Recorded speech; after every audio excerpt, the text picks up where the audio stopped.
नमस्कार जी। नमस्कार सर। क्या नाम है जी आपका? पुष्पा सिंह, कहाँ से हैं आप? झारखंड से। हम आपसे ये जानना चाहेंगे कि संत रामपाल जी महाराज जी से आपने कब नाम दीक्षा ली? 2011 4 मार्च। संत रामपाल जी महाराज से नाम दीक्षा लेने से पहले क्या आप कोई भक्ति साधना करते थे? हाँ जी, करते थे। हिंदू मुताबिक में जो देवी देवता का भक्ति करते थे उसी के अनुसार हम चल रहे थे, पर कोई लाभ नहीं मिल रहा था। क्या भक्ति साधनाएं करते थे आप? देवी देवता की भक्ति, जैसे शंकर भगवान, हनुमान जी। व्रत वगैरह करते थे? हाँ, किया करते थे, जैसे हमारे घर में बताया करते थे तो किया करते थे। आपसे ये जानना चाहेंगे कि फिर आपने संत रामपाल जी महाराज जी से नाम दीक्षा क्यों ली? क्या कारण हुआ कि आपको संत रामपाल जी महाराज जी से नाम दीक्षा लेनी पड़ी? इसके पीछे ये कारण है सर कि अचानक 2010 में मेरी तबीयत काफ़ी बुरी तरह से ख़राब हो चुकी थी, जिसके वजह से हमारे ऊपर काफ़ी अचानक 2010 में मई में मेरी तबीयत काफ़ी ख़राब हो गई।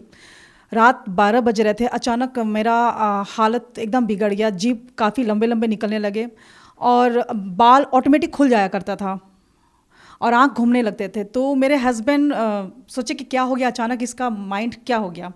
उसके बाद दूसरे दिन हुआ तो लोग जो वहाँ पर जो हम जिस फ्लैट में रहते थे वहाँ के जो मेंबर थे, एक तो बताएं कैसे उसके ऊपरी बाधा है, जिसके वजह से फिर जाकर वहाँ से जो तांत्रिक होते हैं मुस्लिम धर्म के, उनको बुलाया गया तो वो कुछ भी नहीं कर सका। यहाँ तक कि जो हनुमान जी को लोग बोलते हैं कि हनुमान चालीसा पढ़ने से भूत प्रेत भाग जाते हैं, ऐसा कुछ नहीं है, क्योंकि हमें पता है कि जब मेरे पास भूत प्रेत का बाधा होता था तो हनुमान जी को लोग पूरा जो पुस्तक था वो मेरे हाथों में दे दिया। हम हनुमान जी का पुस्तक हाथों से पढ़ा करते थे पर कुछ होता नहीं था, और मेरा पूरा सर एकदम, आँख पूरा घूमने लगता था, बाल पूरा एकदम ऑटोमेटिक खुल जाता था। तो मेरे घर के सारे लोग बहुत काफ़ी परेशान थे, एकदम काफ़ी निराश हो गए, जिसके वजह से काफ़ी उन लोग को मतलब दुखों का सामना करना पड़ा। मेरे माँ पिताजी काफ़ी रो रहे थे क्योंकि उस घर की सबसे बड़ी बेटी थे, तो जिसके वजह से वो लोग काफ़ी दिखाने का कोशिश किए, पर कुछ दिन तक ठीक रहता था, पर ऐसा कुछ नहीं हुआ। जब वहाँ हजारीबाग में ठीक नहीं हुआ तो फिर मेरा गांव पड़ता है आरा जिला, वहाँ पर भी लोग दिखाएं किसी न किसी मतलब तांत्रिक से, देवी देवता से, मंदिरों में हनुमान जी, काली जी का सब जगह गए, पर वहाँ भी कुछ ऐसा निवारण नहीं हो सका। उसके बाद फिर वहाँ से वापस आए तो हमारे घर मैके जमशेदपुर पड़ता है, वहाँ पर भी गए तो नवरात्र सब मेरी मम्मी लोग की थी, पर ऐसा कुछ होता नहीं था। मेरा ऑटोमेटिक नवरात्र के ही दिन में मेरे पूरे मतलब 9-10 भूत प्रेत का बाधा ऐसा लग रहा था। फिर मेरी मम्मी बहुत घबराई, फिर एक मुस्लिम धर्म के तांत्रिक के पास लेकर गई, जिससे पता चला कि मेरे अंदर 7-8-10 भूत थे। तो जिसके वजह से वहाँ पर मतलब कुछ दिन तक तो ठीक रहे, 1-2 महीना तक। उसके बाद फिर मेरा वही स्टार्ट होने लगा। फिर दोबारा 2011 में मेरा फरवरी मार्च में मेरे अचानक तबीयत काफ़ी ख़राब हो गया, क्योंकि 26 जनवरी 2011 में नेशनल गेम लगा हुआ था रांची में, जिसकी वजह से हम वहाँ पर कोच का काम करते थे। मेरी अचानक तबीयत काफ़ी ख़राब हो गई, जिसकी वजह से मेरी मम्मी तुरंत जमशेदपुर लेकर गई। वहाँ पर मेरी हालत ख़राब होने की वजह से तांत्रिक के पास गए। वहाँ पर जितने भूत प्रेत था वो निकालने का कोशिश करता था। उसमें से एक कुल देवता थे हमारे जो घर के, मम्मी पापा के घर के मायके घर कुल देवता थे, अनजान बाबा जिनका नाम था। तो वो उस तांत्रिक से नहीं निकल रहा था। उसने पूरे डंके के चोट पे बोल दिया कि अपने बेटी को तू बचा नहीं सकता, चाहे तू कहीं भी किसी भी कोना में पृथ्वी के किसी भी चल जाओ, नहीं बचा सकता है। अगर तुम्हारी बेटी बच सकती है तो सिर्फ एक ही जगह बच सकती है, हरियाणा में बापों का बाप बैठा है, यानी वो परमात्मा बैठा है, वहाँ पर ही तुम्हारी बेटी बच सकती, नहीं तो कहीं भी किसी भी धरती के कोने पर, क्या पूरे ब्रह्मांड में नहीं बचा सकता, सिर्फ हरियाणा में ही जाएगा तो तुम बचा सकते हो। किसने बोला ये? ये मेरे जो अंदर भूत था, कुल देवता अनजान बाबा का नाम से, वो फेमस था, तो उसने कहा। क्या उससे पहले आप लोगों ने संत रामपाल जी महाराज जी का नाम सुना था? नहीं, नाम नहीं सुना था, इसके वजह से हम काफ़ी परेशानियों से घिरे हुए थे। ये कब की बात है? ये 2011 की बात है। इससे पहले आपने कभी संत रामपाल जी महाराज जी का नाम नहीं सुना था? नहीं, 2010 में मेरे हस्बैंड को बुक मिली हुई थी, जो उन्होंने हमें बताया नहीं था कि ज्ञान गंगा पुस्तक उनको मिल चुका है, क्योंकि ट्रेन में वो लेकर आए और फिर वो वैसे ही घर में रख दिया। आपको बाद में पता चला? हाँ, 2011 में जनवरी के समय में उस बुक को अचानक हम, जैसे हस्बैंड वाइफ दोनों जॉब करते हैं, तो मेरा लेज़र पीरियड था, तो मेरा खाली पीरियड था, तो हम सोचे कि इस बुक में क्या है, ज्ञान गंगा नाम में कुछ डिफरेंट बुक है, तो उस बुक को हम लेकर गए। दरअसल हम आपसे ये जानना चाहते हैं कि संत रामपाल जी महाराज जी का नाम, जो आपके अंदर जो प्रेत आत्मा थी, जिनको आप बता रहे हैं कोई बाबा थे, उन्होंने कहा कि संत रामपाल जी महाराज हरियाणा में कोई संत है, ऐसा महात्मा है जो आपकी इस भूत प्रेत की बाधा को ठीक कर सकता है। तो हम आपसे ये जानना चाहते हैं कि आपके पति को जो पुस्तक मिली थी, क्या उस टाइम पे आपको पता चल चुका था संत रामपाल जी महाराज जी ही आपकी इस समस्या को दूर कर सकते हैं?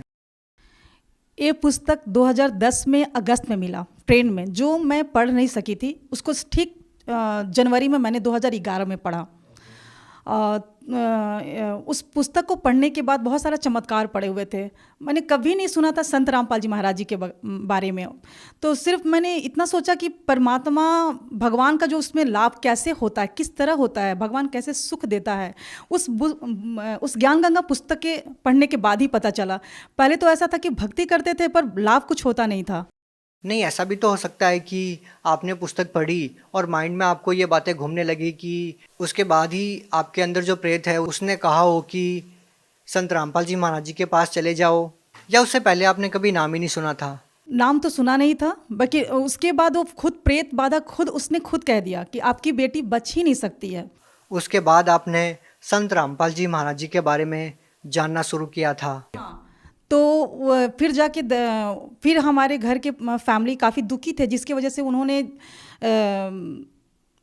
फिर संत रामपाल जी महाराज जी का कैसे जाना होता है, उसका पीछे जो ज्ञान गंगा पुस्तक के पीछे जो नक्शा लिखा हुआ था, उसके मुताबिक हम लोग टिकट कटवाएं और फिर बरवाला आश्रम हरियाणा पहुँचे।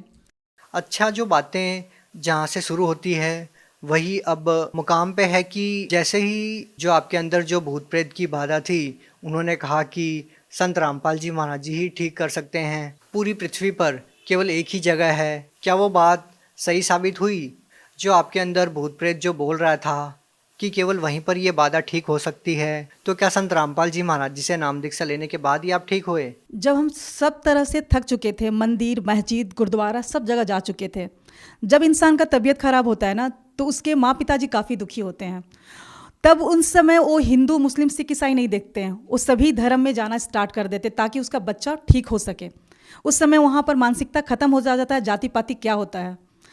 तो उसके बाद हमारी जब संत रामपाल जी महाराज जी के शरण में गए, तो जो हमारे भूत पाता का बाधा था, जो हम जिसकी वजह से काफ़ी परेशान हुआ करते थे, वो संत रामपाल जी के महाराज जी के शरण में जाते ही और नाम दीक्षा लेते ही आशीर्वाद मात्र से, सिर्फ दर्शन फर्स्ट बार ही मैंने किया था, ये भी नहीं जानते थे कि संत रामपाल जी महाराज जी कि मतलब क्या होता है। मतलब वहाँ पर जैसे गए तो वहाँ के सभी आश्रम में रखते ही पाँव एक अलग सा माहौल लगा, एक अलग सा दुनिया, जहाँ लगा कि पूरा दुखों का संसार में से निकल के सतलोक जो आश्रम पहुँचे, लगा कि एक बहुत सुकून शांति भरा दुनिया था।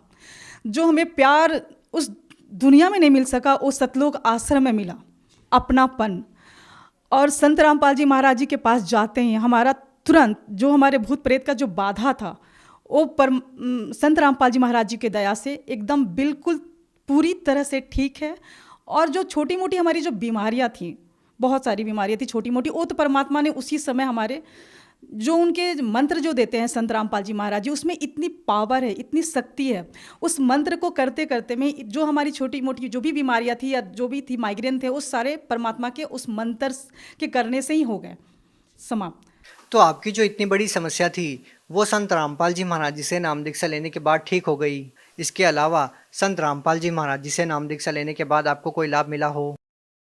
ऐसे तो संत रामपाल जी महाराज से जुड़ने के बाद भगवान क्या होता है, कैसे सुख देता है, ये संत रामपाल जी महाराज जी के शरण में ही आने से पता चला। जैसे सभी संत कहा करते थे कि सबका मालिक एक है, और कहीं कहीं पढ़ा भी करते थे, किसी मंदिर में या ट्रक के पीछे पढ़ा करते थे कि सबका मालिक एक है, पर किसी ने उसका नाम नहीं बताया कि वो मालिक है कौन। संत रामपाल जी महाराज जी विथ प्रूफ के साथ ये साबित करते हैं कि वह पूर्ण परमात्मा, सबका मालिक एक है, जिसका नाम कबीर है। तो वो पूरे सभी धर्मों से रिलेटेड जितने बुक है, गुरु ग्रंथ साहिब, गीता, बाइबल, वेद, उस सबसे निकाल के पूरा प्रूफ के साथ वो साबित किए हैं कि सुप्रीम परमात्मा सिर्फ कबीर परमेश्वर है। उसकी भक्ति करने से ही संपूर्ण लाभ मिलता है। आपसे एक बात और जानना चाहेंगे कि संत रामपाल जी महाराज जी जो भक्ति साधना आप लोगों को बता रहे हैं, ये भक्ति साधना पूरे विश्व में कोई नहीं बता रहा है, तो ऐसा कैसे संभव हो सकता है कि संत रामपाल जी महाराज जी ही आप कहते हैं कि केवल वही शास्त्रों के अनुसार भक्ति बता रहे हैं, बाकी अन्य जो संत है वो नहीं बताते? सर, संत रामपाल जी सभी संतों से एकदम अलग हैं, क्योंकि संत रामपाल जी जो ज्ञान बताते हैं, एक टीचर होता है तो अपने बच्चों को सिलेबस के अनुसार ही पढ़ाता है। तो क्या आज तक जो भी लोग साधना कर रहे हैं वो सिलेबस के अनुसार नहीं कर रहे हैं? ये कैसे संभव हो सकता है? सर, बिल्कुल नहीं कर रहे हैं। तो आपको वो कौन सी साधनाएं ऐसी लग रही है जो लोग करते हैं जो शास्त्रों के विपरीत है? सर, कहना चाह रहे हैं कि जो भक्ति होता है जिससे लाभ हो सके, हमारे संकटों का निवारण हो सके, आपत्तियां टल सके, इंसान इसीलिए भक्ति करता है, सुख की खोज के लिए, शांति के लिए, मानसिक के लिए या शारीरिक सुख के लिए। पर जो वो भक्ति है, उस भक्ति में अगर किसी को शारीरिक कष्ट है, मानसिक कष्ट है, किसी को आर्थिक कष्ट है, जो संपूर्ण लाभ मिलना चाहिए भक्ति से, वो मिल नहीं पाता है। इसलिए आप कह रहे हैं कि वो शास्त्रों के विरुद्ध भक्ति है। एक प्रमाण तो ये। हाँ, वो शास्त्र विरुद्ध भक्ति है। और इस संत रामपाल जी महाराज जी, पूरे पृथ्वी पर सिर्फ एक ही संत रामपाल जी महाराज जी हैं जो पूरे शास्त्रों के अनुकूल भक्ति बता। मेरा सवाल ये था कि आपको ऐसी कौन सी वो बातें लग रही हैं कि ये शास्त्रों के विरुद्ध है, जो क्रियाएं आपको लगती है आम समाज में, और आप जो क्रियाएं कर रहे हैं वो शास्त्रों के अनुसार है? ऐसा क्या डिफरेंस आपको लगा? सर, शास्त्र विरुद्ध भक्ति में ये है कि जो गीता में मना किया गया है कि व्रत नहीं करना है, फिर भी लोग करते हैं, श्राद्ध नहीं निकालना है, फिर भी लोग करते हैं। और संत रामपाल जी महाराज जी के अनुयायी ना, जो शास्त्रों में लिखा हुआ है, जो संत रामपाल जी महाराज जी शास्त्रों के अनुकूल भक्ति करवाते हैं, उसमें ना वो व्रत करते हैं, ना श्राद्ध निकालते हैं, और बहुत प्रकार का बुराइयाँ उनके आशीर्वाद मंत्र से ही समाप्त हो जाते हैं। भगत समाज को क्या संदेश देना चाहेंगे? भगत समाज को संदेश तो नहीं दे सकते हैं, सिर्फ प्रार्थना कर सकते हैं कि पृथ्वी पर परमात्मा संत रामपाल जी महाराज जी के रूप में आए हुए हैं हरियाणा में। जल्द से जल्द आइए और नाम दीक्षा लीजिए और अपना आत्मा का कल्याण करवाइए। कुछ और कहना चाहेंगे संत रामपाल जी महाराज जी के बारे में? संत रामपाल जी महाराज जी वो संत हैं जो, एक बेटी होती है तो बहुत लोग दुखी हो जाते हैं, तो संत रामपाल जी महाराज जी के अनुयायी ना दहेज लेते हैं ना दहेज देते हैं। संत रामपाल जी के महाराज जी के विचारधारा से जो उनके अनुयायी दहेज ना लेते हैं ना देते हैं, वो काफ़ी खुश है, क्योंकि उसमें 1 रुपया भी दहेज ना लिया जाता है ना दिया जाता है। इसीलिए आज एक बेटी माँ बाप के लिए बोझ नहीं है। जो सरकार नहीं कर पा रही, वो संत रामपाल जी महाराज जी अपने सत्संग के माध्यम से, अपने विचारधारा के माध्यम से समाज में जो फैली हुई बुराई है, नशा, दहेज प्रथा और अनेकों बुराइयां जो होती है, वो संत रामपाल जी महाराज जी दूर कर रहे हैं। आपके परिवार में और कौन जुड़ा हुआ है? हमारे परिवार में हमारे हस्बैंड और बेटा बेटी।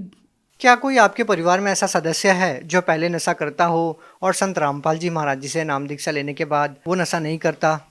हाँ सर, हमारे हस्बैंड नशा करते थे, पर वो संत रामपाल जी महाराज जी के शरण में जाते ही सिर्फ फर्स्ट डे, जिस दिन हम फर्स्ट दिन नाम दीक्षा लिए, उसी दिन संत रामपाल जी महाराज जी के आशीर्वाद से ही बस एक क्षण में वो नशा समाप्त हो गया। कभी कभार भी नहीं करते? नहीं, कभी नहीं करते, ना उनका इच्छा करती है। आप एजुकेटेड हैं, आप क्या मानते हैं कि एक संत के आशीर्वाद से, केवल उनके वचनों से ही कोई व्यक्ति कैसे नशा छोड़ सकता है? सर, संत रामपाल जी महाराज जी के वचनों में शक्ति है। जो पूर्ण संत अगर धरती पे तत्वदर्शी संत के रूप में परमात्मा ही उतर सकता है, उसके शब्दों शक्ति में काफ़ी शक्ति होती है। तो उनके सिर्फ आशीर्वाद मात्र से ही तुरंत वो नशा समाप्त हो गया, और उस दिन के बाद से वो कभी 2011 के से आज 2020 हो रहा है, उसे कभी नशा किसी ने नहीं किया है। बहुत बहुत धन्यवाद। सत साहेब जी।